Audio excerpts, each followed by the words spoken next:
The Dark Diary. Pernah tak korang tahu satu rahsia dalam keluarga korang yang kalau adik-beradik ke saudara mara ke tahu, memang semua akan jadi speechless ataupun terkejut. Aku baru dapat tahu satu rahsia ni. Sampai sekarang, baik ayah aku, adik-beradik aku, saudara mara dan nenek atuk aku tak tahu. Yang tahu cuma aku dan juga mak ngah aku. Rahsia pasal ibu aku. Ibu aku pada tahun ni dah masuk tahun ke-5 dah meninggal dunia.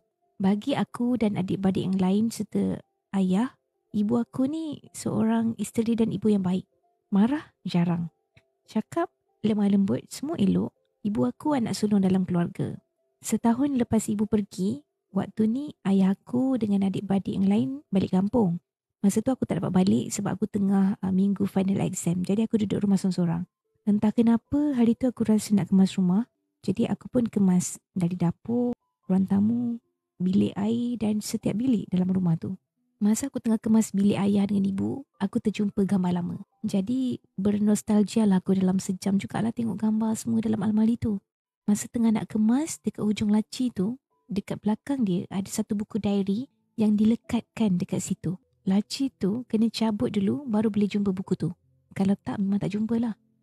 Aku pun tak sengaja sebab yang bawah dia tu tersengit. Jadi aku kena cabut laci yang atas. Bila buka diary tu aku tengok dari tulisan dan nama jelas ini adalah diary arwah ibu.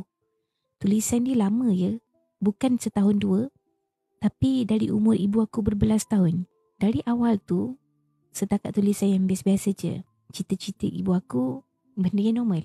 Sampailah ibu aku umur 17 tahun. Tulisan dalam diary tu kalau rasa memang rasa marah lah.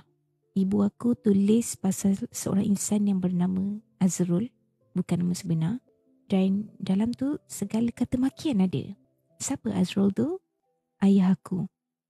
Makin aku selak, makin tulisan luahan ibu aku dalam diary tu makin dark. Makin sakit, makin perit bila aku baca. Setiap tulisan tu, aku baca memang boleh rasa betapa bencinya ibu dekat ayah. Ada satu muka surat tu, ibu tulis, aku haramkan tubuh badan aku sampai mati, Azrul. Bila aku baca tu, meremang. Yang paling seram dan menakutkan, benda tu bukan setakat setahun dua. Sebulan, ada 2-3 kali ibu aku tulis dari umur dia 17 tahun, sampailah setahun sebelum ibu meninggal. Kau tahu, sampai sekarang, setiap kali aku teringat setiap tulisan ibu tu, meremang di lain macam. Aku macam dapat rasa yang ibu aku terlampau benci, marah dan jijik dengan ayah. Selama ni aku ingat ayah dan ibu tak ada masalah. Kiranya hubungan mereka ni elok. Tapi bila baca tu memang terus macam plot twist dia melampau. Sejak hari tu aku tak boleh lupa. Dekat luar aku buat macam biasa teruskan hidup. Tapi dalam hati aku tertanya-tanya. Kenapa arwah ibu benci sangat dengan ayah? Aku cuba selidik sendiri. Tapi payah tak dapat clue langsung. Sampailah aku jumpa Mak Ngah. Mak Ngah aku, kami sekeluarga memang rapat dengan Mak Ngah. Waktu tu aku ajak Mak Ngah aku keluar. Aku nak cakap pasal arwah ibu. Jumpa tu aku terus straight to the point. Tapi aku tak cakap pasal diary tu tau. Aku cuma cakap dan tanya, kenapa arwah ibu benci ayah? Mak Ngah, bila dia dengar soalan tu, dia mengelak. Mana ada benci, tengok happy je dia orang. Aku pancing lagi, aku cakap. Tapi arwah ibu dulu pernah cakap, orang yang paling dibenci ialah ayah. Tapi dia tak pernah kasih tahu kenapa. Mak Ngah aku pun diguna ayat macam tu, biarlah rahsia. Tapi bila aku cakap nak tanya kat nenek, terus dia cakap jangan. Akhirnya Mak Ngah aku explain dari awal. Umur Mak Ngah aku dengan ibu tak jauh, setakat beza setahun je. Mak Ngah aku pun mula cerita yang ibu aku ni, dari dia kecil, dia pandai. Bila masuk sekolah dia memang belajar cemerlang. Dan dari kecil lagi, dia bercita-cita nak jadi doktor. Ini kami semua tahu sebab ibu banyak kali cerita dia nak jadi doktor. Sampailah ada satu tragedi ni, ayah aku waktu ni dia cikgu. Mengajar dekat tempat sekolah ibu belajar. Umur ibu waktu tu 17 tahun, dia rogol ibu dekat sekolah. Ibu aku baru nak balik sekolah waktu tu. Waktu dengar tu, aku dalam kepala rasa macam nak pingsan, macam nak pecah pun ada. Jadi mak ngah aku ni, dia selalu balik dengan ibu. Dia tunggu ibu tak keluar dari sekolah. Sekali bila dicari, dia nampak ibu dah terbaring menangis dalam kelas. Bila balik pula, mak ngah aku pun ceritalah. Atuk aku pergi rumah cikgu tu dan entah macam mana mak ngah aku cakap, bila balik tu atuk aku suruh mak aku kahwin dengan cikgu tu, iaitu ayah aku. Mak ngah aku beritahu lagi, atuk aku dengan selambanya cakap, jaga maruah keluarga kita. Jadi ibu aku menangis. menangis dengan nenek aku cakap jangan kahwinkan. Tapi atuk aku paksa dan akhirnya ibu aku dengan ayah berkahwin.